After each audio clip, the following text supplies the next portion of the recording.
Time travel एक ऐसा विचार है जिसका इस्तेमाल कर कोई भी अपनी जिंदगी को पूरी तरह से बदल सकता है। और शायद आपके दिमाग में भी चल रहा होगा कि काश अगर ऐसा होता तो मेरे पास में जो कुछ मेरे साथ अच्छा बुरा हुआ है मैं भी उसे बदल सकूं। लेकिन क्या यह संभव है? रियल लाइफ में यह संभव होगा या नहीं मुझे नहीं पता, लेकिन आज की कहानी बड़ी इंटरेस्टिंग है जिसमें इसे संभव बताया गया है। इस साई-फाई कहानी की शुरुआत करते हैं। आज की कहानी 1944 में शुरू होती है, जहां एक हैना नाम की नर्स अपने साथी नर्स मोंटी के साथ उन सैनिकों पर बनी एक डॉक्यूमेंट्री देख रही है जो विश्व युद्ध में अपनी जान गंवा चुके हैं। हैना इस डॉक्यूमेंट्री को देखकर बेहद दुखी होती है क्योंकि उसका पति नॉरिस भी इसी युद्ध में गया था और युद्ध तो अब खत्म हो चुका है, लेकिन वह कभी घर वापस नहीं लौटा। जबकि उसके साथ बैठी अन्य फैमिलीज खुश थी कि उनके परिजन जंग से वापस आ रहे हैं। हैना खुद को अकेला महसूस करते हुए बाहर निकल जाती है। मोंटी भी उसे सांत्वना देने आती है। हैना बताती है कि वह कई महीनों से अपने पति को खोजने की कोशिश कर रही है, लेकिन अब उसे भी लगने लगा है कि शायद वह जीवित नहीं बचा होगा। उसके अलावा हैना के पास इस दुनिया में कोई नहीं है। मोंटी उसे शांत करने की कोशिश करती है और कहती है कि उसे चिंता नहीं करनी चाहिए क्योंकि सभी सैनिक अभी तक वापस नहीं लौटे हैं। साथ ही कल क्रिसमस है। टाउन के सभी लोग मेन चौराहे को सजाने और युद्ध में मारे गए सैनिकों को सम्मानित करने के लिए इकट्ठा होंगे, इसलिए हैना को भी वहां जाना चाहिए। अगली सुबह जब हैना अपनी नर्स की ड्यूटी पर जाती है तो उसकी साथी नर्स जूलिया उसे बताती है कि उसे आज ही फ्रैंक ने प्रपोज किया है।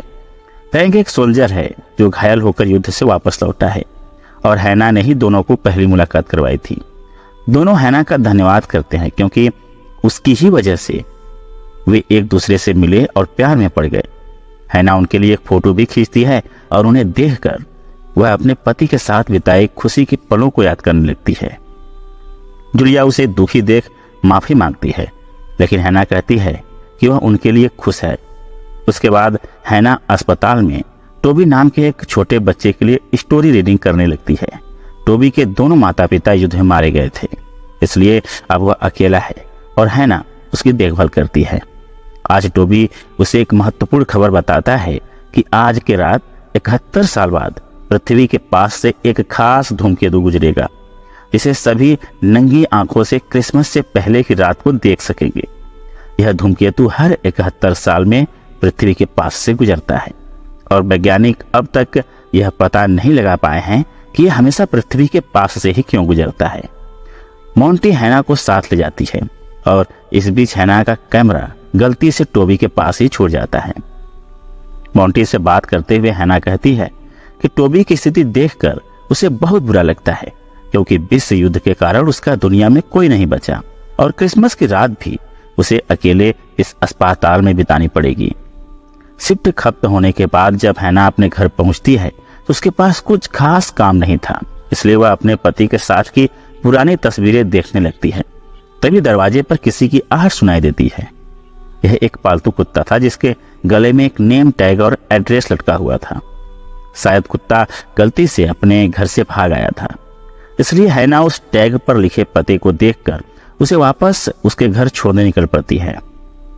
सौभाग्य से वह घर ज्यादा दूर नहीं था और कुत्ते के मालिक हैना को धन्यवाद देते हैं क्योंकि कुत्ता इस ठंड में बाहर जिंदा नहीं रह पाता। रात काफी हो चुकी थी, इसलिए वे हैना से वहीं रुकने का अनुरोध करते हैं, लेकिन हैना कहती है कि वह इसी टाउन की है और उसे घर लौटने में कोई परेशानी नहीं होगी। वापस जाते समय बर्फबारी तेज होने लगती है, जिससे हैना को ड्राइव करने में कठिनाई होने लगती है। विंडशील्ड पूरी तरह बर्फ से ढक जाती है और अंततः उसकी गाड़ी बर्फ के ढेर में फंसकर बंद हो जाती है। जब गाड़ी स्टार्ट नहीं होती है तो हैना ठंड से बचने के लिए पास के एक शेड में शरण लेती है। उसी वक्त ऊपर आसमान में वह धूमकेतु गुजर रहा था जो हर 71 साल में एक बार पृथ्वी के पास से गुजरता है। हैना देखती है कि धूमकेतु के गुजरने के साथ तूफान और तेज हो गया। वह जैसे तैसे शेड के अंदर घुसती है, लेकिन तेज हवाओं के चलते शेड हिलने लगता है और हैना नीचे गिरकर बेहोश हो जाती है। कुछ घंटों बाद जब उसकी आंखें खुलती है तो बाहर का सब कुछ शांत हो चुका था और अगला दिन निकल आया था। हैना खुद को संभालते हुए घर की ओर बढ़ने लगती है, लेकिन बाहर का दृश्य देखकर उसकी आंखें आश्चर्य से फैल जाती हैं। यह हर चीज बदल चुकी थी। सड़क पर बेहद मॉडर्न गाड़ियां दौड़ रही थीं, बच्चे स्केट्स चला रहे थे और लोगों के पास स्मार्टफोन्स थे जिन्हें हैना ने पहले कभी नहीं देखा था। घबराई हुई हैना लोगों से पूछने लगती है कि उनके आसपास यह सब क्या हो रहा है और वे इतने अजीब कपड़े क्यों पहने हुए हैं। उसके ऐसे सवाल सुनकर कुछ लोग पुलिस को सूचना देते हैं कि टाउन में एक अजीब सी औरत सबको परेशान कर रही है। कुछ ही देर बाद 2 स्थानीय पुलिस अधिकारी हैना से पूछताछ करने आते हैं। वह सड़क पर सबको रो रो कर परेशान कर रही थी, इसलिए वे उस डॉक्टर के पास ले जाते हैं यह जांचने के लिए कि कहीं उसकी मानसिक स्थिति ठीक तो है। डॉक्टर की जांच में हैना शारीरिक रूप से बिल्कुल ठीक निकलती है, लेकिन इससे पहले उसने जो कुछ भी बताया था उसके जवाब बेहद अजीब होते थे। ऐसा लग रहा था कि जैसे वह इस दुनिया से बिल्कुल अजनबी हो। उसके जवाब सुनकर पुलिस चीफ उसे गिरफ्तार करने का आदेश देता है। जब पुलिस उसकी बताई गई जगह पर जाती है तो वहां न तो उसकी गाड़ी मिलती है और न ही उस पते पर वह खुद रहती है। हैना ने दावा किया था कि वह कल रात एक बर्फीले तूफान में फंसी थी, लेकिन वहां के लोगों को मालूम था कि कल रात तो कोई भी तूफान नहीं आया था। जैक सुझाव देता है कि हैना एक अच्छे घर की लगती है और हो सकता है कि किसी एक्सीडेंट की वजह से उसके दिमाग पर असर हुआ हो, इसलिए वह उसे फिलहाल अपने घर ले जाएगा ताकि वह उसकी निगरानी में रहे और यदि उसे कुछ संदिग्ध लगे तो उसे गिरफ्तार भी कर सकता है। जैक हैना को अपने घर लेकर जाता है जहां वह अपने माता पिता, बहन और 2 भतीजों के साथ रहता था। हैना घर को देखते हुए कहती है कि यहाँ तो पहले मॉर्गन का डेयरी फार्म हुआ करता था जहां से वह दूध खरीदा करती थी। यह सुनकर जैक चौंक जाता है और पूछता है कि उसे यह सब कैसे पता, क्योंकि उसके माता पिता ने यह प्रॉपर्टी 50 साल पहले खरीदी थी और फिर इसे रेनोवेट कर घर बनाया था। जैक जब बताता है कि यह साल 2016 है तो हैना को एहसास हो जाता है कि उसने 71 साल भविष्य में यानी कि 1945 से 2016 में टाइम ट्रेवल कर लिया है। उसे यह भी समझ में आता है यदि उसने किसी को यह सच्चाई बताई तो कोई उसका विश्वास नहीं करेगा, लेकिन वह ठान लेती है कि वह किसी भी तरह अपने समय में वापस जाने की कोशिश करेगी। जैक हैना को घर के अंदर लेकर जाता है और सबसे परिचय करवाता है। जैक के परिवार के लोग हैना को देखकर हैरान हो जाते हैं कि वह इस अनजान औरत को घर क्यों लाया है। हैना देखती है कि जॉर्ज भी वहां था, वही व्यक्ति जिसने पहली बार उसे देखकर पुलिस को कॉल किया था। जैक की मां चिंतित होकर कहती है कि जैक को ऐसी मदद नहीं करनी चाहिए क्योंकि यह लड़की शायद अपनी पहचान छिपा रही है। जैक की बहन लुइस भी कहती है कि जो कहानी हैना ने उन्हें बताया है वह कोई भी इंटरनेट से निकाल सकता है। हालांकि जैक अपने परिवार से कहता है कि वे हैना को परेशान न करें क्योंकि वह यह साबित कर चुका है कि उसे घर की पुरानी जानकारी कैसे पता थी जिसे पेपर में कहीं नहीं लिखा गया था। जैक की मां हैना से यह पूछने जाती है कि उसे उनके घर की हिस्ट्री कैसे पता चली, लेकिन वह देखती है कि हैना वहां से गायब हो चुकी है। दरअसल हैना अपने पुराने घर और हॉस्पिटल को ढूंढने निकल पड़ती है, लेकिन उसे आश्चर्य होता है कि उसके घर की जगह अब एक दुकान बन चुकी थी। जब वह दुकान के अंदर जाती है तो जो वहां की शॉप ओनर थी उसे अजीब तरह से व्यवहार करते हुए देखता है और तुरंत पुलिस को कॉल कर देती है। जब तक जैक वहां पहुंचता है हैना वहां से निकल चुकी होती है और पुराने हॉस्पिटल की तलाश में होती है। हॉस्पिटल पहुंचने पर हैना देखती है कि वहां अब एक पब्लिक लाइब्रेरी बन चुकी है। जैक भी वहां पहुंचता है और हैना माफी मांगते हुए कहती है कि उसे केवल यह जानने की जिज्ञासा थी कि इस समय में उसका घर और हॉस्पिटल कैसे दिखते होंगे, इसलिए वह चुपके से घर से निकल आई। वह जैक से कहती है कि वह अकेला इंसान है जो उसकी टाइम ट्रेवल वाली कहानी पर भरोसा कर रहा है। हैना आगे कहती है कि वह कोशिश करेगी यह जानने की कि वह अपने समय में कैसे वापस जा सकती है। वह इस बात से दुखी होती है कि सिर्फ 71 सालों में दुनिया इतनी बदल गई और उसका पति जिसने अपने देश के लिए जान दी अब कोई उसे पहचानता भी नहीं। जैक उसे सांत्वना देते हुए कहता है कि वह भी उसकी मदद करेगा यह पता करने के लिए कि वह इस समय में कैसे आई। फिर वे दोनों एक साथ जैक के घर वापस आ जाते हैं। अगली सुबह जैक के घर उसकी वर्कर सारा आती है और उसे यह बुरी खबर देती है कि उनका चीफ जैक के फैसले के पक्ष में नहीं है, तो उसने हैना को अपने घर में रखा हुआ है। चीफ का मानना है कि अगर हैना ने कोई गड़बड़ी की तो उसकी पूरी जिम्मेदारी जैक की होगी। इस पर जैक सेरा को बताता है कि हैना के अनुसार वह साल 1945 से टाइम ट्रेवल करके 2016 में आ गई है और उसे उसकी बातों पर पूरा यकीन है। यह सुनकर सेरा हैरान हो जाती है। जैक भी हैना की टाइम ट्रेवल की कहानी पर यकीन कर रहा है। वहीं शाम को जैक की माँ और बहन हैना को इस समय के नए कपड़े देती है ताकि वह पुराने फैशन में न दिखे और लोगों का ध्यान न खींचे। हैना को इस समय की तकनीक सीखनी थी, जैसे कैसे फोन और इंटरनेट काम करते हैं, इसलिए वह छोटी ग्वेन के साथ समय बिताने लगती है और उससे ये सब चीजें सीखती है। दूसरी ओर सेरा और जैक एक रेस्टोरेंट में होते हैं और सेरा फिर से जैक को समझाने की कोशिश करती है कि टाइम ट्रेवल जैसी कोई चीज नहीं होती और हैना उसे बेवकूफ बना रही है। उनकी बातचीत एक बूढ़े आदमी ने सुन ली जो पास ही बैठा था और ऐसा लग रहा था कि जैसे उसने हैना के टाइम ट्रेवल के बारे में कुछ पता हो। उसी समय जैक उस शेड में जांच करने के लिए जाता है जहां हैना के अनुसार वह टाइम ट्रेवल करके आई थी और उसे वहां हैना का एक बैग मिल जाता है जिसे शायद वह भूल गई थी। जैक बैग को पुलिस स्टेशन ले जाता है और उसमें एक परफ्यूम की बोतल पाता है। जब वह इंटरनेट पर खोज करता है तो पता चलता है कि वह परफ्यूम 1940 के दशक का है और उसे उस कंपनी ने 1960 में ही बंद कर दिया था। जैक यह सबूत सेरा को दिखाता है, यह साबित करने के लिए कि हैना सच कह रही है। इस बीच हैना और ग्वेन अच्छे दोस्त बन जाते हैं और वे बहुत समय बिताते हैं। ग्वेन से हैना को पता चलता है कि मिस्टर कुक नाम का एक बूढ़ा आदमी है, इसने पुराने हॉस्पिटल को लाइब्रेरी में बदल दिया था। वह अक्सर उस रहस्यमय धूमकेतु के बारे में बात करता था जो स्पेस टाइम को कर्व करता है, लेकिन टाउन के लोग उसे पागल समझने लगते और उसने सबसे दूरी बना ली थी।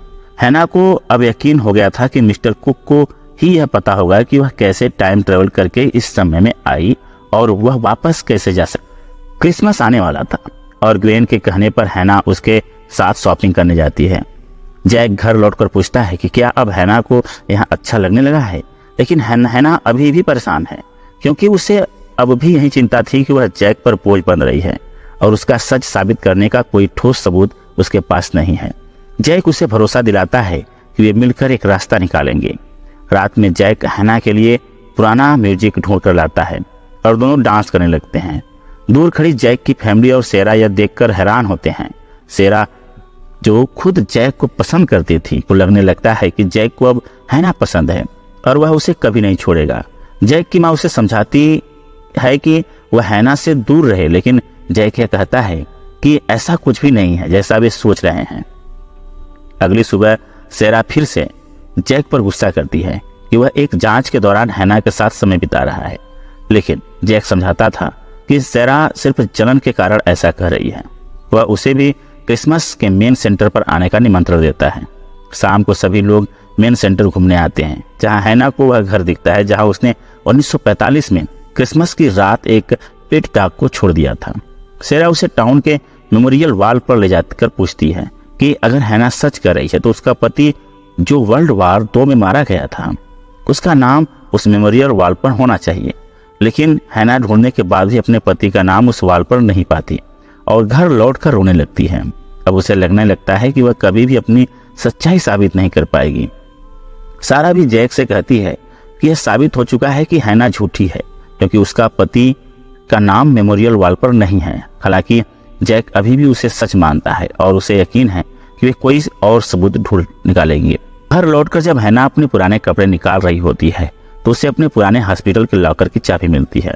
वह सबको इकट्ठा करके बताती है कि वह अब अपनी सच्चाई साबित करने की कोशिश करेगी। वह चाबी लेकर जैक और बाकी सबके साथ उस लाइब्रेरी में जाती है जो कभी उसका पुराना हॉस्पिटल हुआ करता था। हालांकि रेनोवेशन के बाद वहां सब कुछ बदल चुका था और हैना पुराने लॉकर्स को ढूंढने लगती है जहां कभी उसका सामान रखा हुआ था। जिस दरवाजे के बारे में आज तक किसी को नहीं पता था वही दरवाजा हैना ने सबके सामने खोल दिया। जैसा कि हैना ने पहले बताया था, यह दरवाजा सीधे स्टोरेज रूम तक जाता है। वह अपनी चाबी के एक पुराना लॉकर खोलती है जिसमें उसके 1945 के क्रिसमस के लिए रखे गए डेकोरेटिंग आइटम्स थे। इसी बीच लाइब्रेरी का मालिक मिस्टर कुक आता है और कहता है कि सिर्फ उसे पता था कि लाइब्रेरी के नीचे एक लॉकर मौजूद है। हैना को हैरानी होती है कि उसे उसका नाम कैसे पता चला और तभी ग्वेन याद दिलाती है कि मिस्टर कुक वही बूढ़ा आदमी है जो हमेशा कहता था कि टाइम ट्रेवल संभव है। अब मिस्टर कुक सबको अपने साथ ले जाता है और अपने अतीत का खुलासा करता है कि कैसे उसने वर्ल्ड वॉर 2 में अपने माता पिता को खो दिया था और तब से अकेला रह रहा है, लेकिन बचपन में उसे एक नर्स ने संभाला था जो अचानक गायब हो गई थी। उसके बाद कोई उसे ढूंढ नहीं पाया। कुक अब हैना को एक पुराना कैमरा दिखाता है, जो वही कैमरा है जिसे हैना कहानी की शुरुआत में इस्तेमाल कर रही थी। हैना को एहसास होता है कि मिस्टर कुक असल में वही बच्चा टोबी है जिसे वह हॉस्पिटल में कहानियां सुनाकर सुलाती थी। टोबी बताता है कि उसने अपने जीवन का अधिकांश समय उस धूमकेतु पर रिसर्च करने में बिताया जो हर 71 साल बाद पृथ्वी के पास से गुजरता है। हर बार उसकी वजह से अजीब घटनाएं होती हैं और कुछ लोग खुद को किसी और समय में होने का दावा करते हैं। जब 1945 में हैना भी गायब हुई थी तब उसे शक हुआ कि वह भी टाइम ट्रेवल कर किसी और समय में पहुंच गई होगी। और हाल ही में उसने सुना कि एक रेस्तरां में कोई महिला खुद को 1945 की बता रही थी। तभी उसे समझ में आ गया कि वह महिला कोई और नहीं बल्कि वही नर्स हैना है। हैना पूछती है कि क्या वह अपने समय में वापस जा सकती है। मिस्टर कुक बताता है कि 71 साल पूरे होने वाले हैं और धूमकेतु फिर से पृथ्वी के पास से गुजरेगा। ठीक उसी समय हैना को उसी जगह यानी शेड में जाना होगा जहां से वह पहले गायब हुई थी। वहां से वह फिर से 1945 में वापस जा सकेगी। हैना को यह सुनकर राहत मिलती है क्योंकि अब वह अपने समय में लौट सकेगी। टोबी उसे यह भी बताता है कि उसकी पुरानी दोस्त मोंटी अभी जीवित है और वह उससे मिल सकती है। मिस्टर कुक हैना और बाकी सभी को एक ओल्ड एज होम में ले जाता है जहां मोंटी रहती है। मोंटी को एमनेसिया है, लेकिन हैना को देखकर वह उसे पहचान लेती है। जैक को मोंटी के पास से एक पुरानी तस्वीर मिलती है जिस पर धूमकेतु की तस्वीर के साथ लिखा था कि क्रिसमस के दिन हैना का पति नॉरिस वर्ल्ड वार 2 से जिंदा लौट आया था, लेकिन हैना गायब हो चुकी थी। इसलिए नॉरिस ने सोचा कि वह उसे छोड़कर किसी और के साथ चली गई है। यह जानकर हैना दुखी हो जाती है क्योंकि उसी दिन वह गलती से इस समय में फंस गई थी। अब जैक बताता है कि वह धूमकेतु आज रात आने वाला है।